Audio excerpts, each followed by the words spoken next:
All right, so checking your answers. Here we know it's growth increases. A value is the 2573, and then the 0.92 is the R value. So here's your function. Plugging in the 7 for the 7th year from 1996 to 2003, it's 7. So then we get the 247,484. This one I know is a little hard to tell what the increments were. So the min and the max on the X should have been 0 to 10, because again, you don't want to go too far past 10.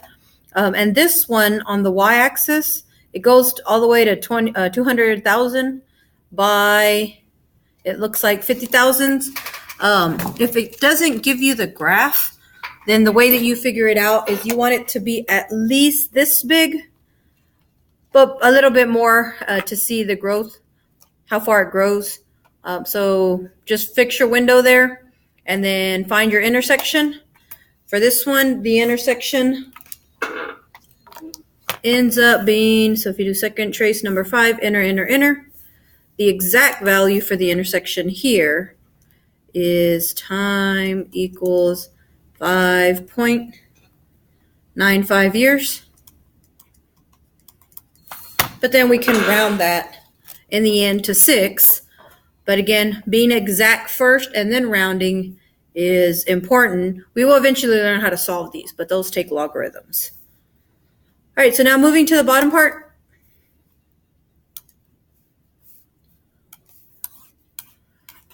So example number 3, again, I'll do 3 with you, and then you can work with your group on number 4. So for number 3, a new television costs $1,200. The value of the TV decreases by 21% each year. So because it decreases, that tells me that it's going to be a decay graph. And for decay, we want to use the formula y equals a times 1 minus r to the t.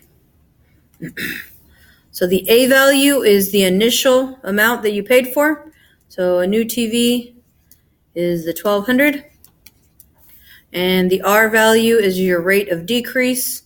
So the 21% as a decimal would be 0.21. And then we just plug it in. So y equals A is 1,200. And we do 1 minus, because it's decreasing, 0.21. And we raise that to the t power. So when you write a model, when it just asks for model, you leave x and y there. When it asks you for a specific value, then you can plug it in.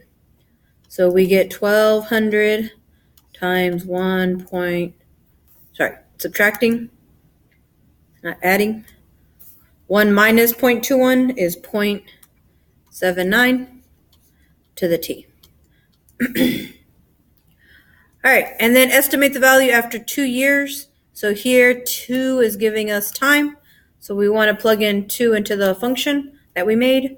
So 1,200 times 0.79 squared.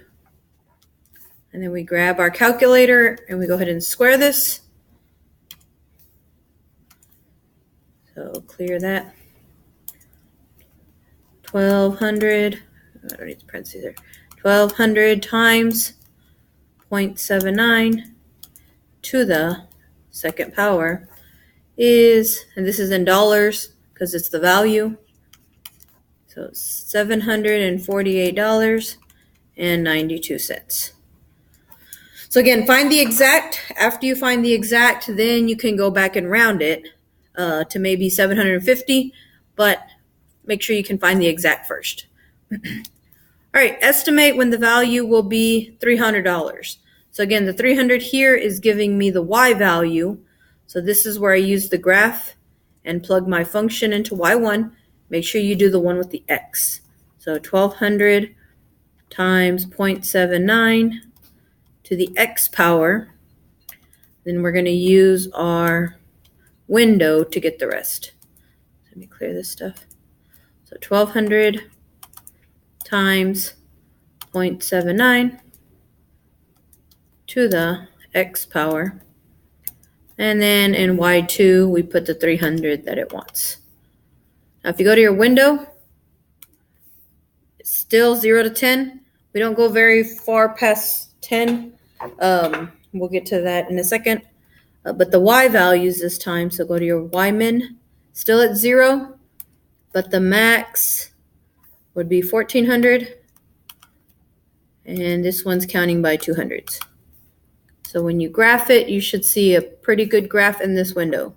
So here's the 300 line, kind of in the middle there. Oh, that's not in the middle. So draw your horizontal line at 300. Pretend that's horizontal. And then you draw your other graph decaying. So this is where it starts. So it starts at 1200, and then it decays from there. So again, what we're trying to find is where they intersect. So second trace number 5, and then inner, gives me that T is 5.88 years, which again, we would round it to 6 if we were just, because it says estimate, but if you can find the exact, you can always estimate, but it doesn't work the other way around. If you estimate, you can't always find the exact. All right, and then part D, it's asking us to find it after 10 or 15 years, so you can plug in 15 for the exponent, but since we already have it right here in the calculator, I'm just going to look at the table. So go to where it's 15, and it says that the price would be $34.96.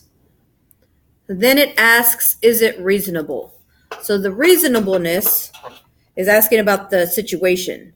So is it reasonable for us to pay $35 for a TV that's 15 years old? And usually the answer to this is no. Technology changes so fast that in 15 years it's going to be a different kind of TV that you're going to be watching, and the old one's probably not even going to work on whatever program they have. Just like now, you won't watch the same TV we watched 15 years ago. So usually we don't estimate that far out. So the X's are always going to be within 10 years for these predicting problems because of something called extrapolation. So right here, extrapolation is the process of estimating beyond the original data. So the original data is usually 0 to 5, 0 to 10 maybe, but anything outside of that is subject to uncertainty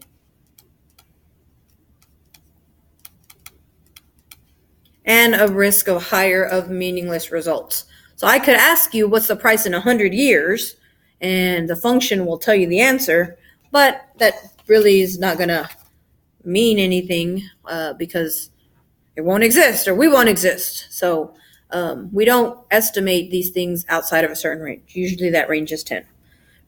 All right, so go ahead with your group, do example number 4, and then I'll come back and show you the answers before we get to the bottom part.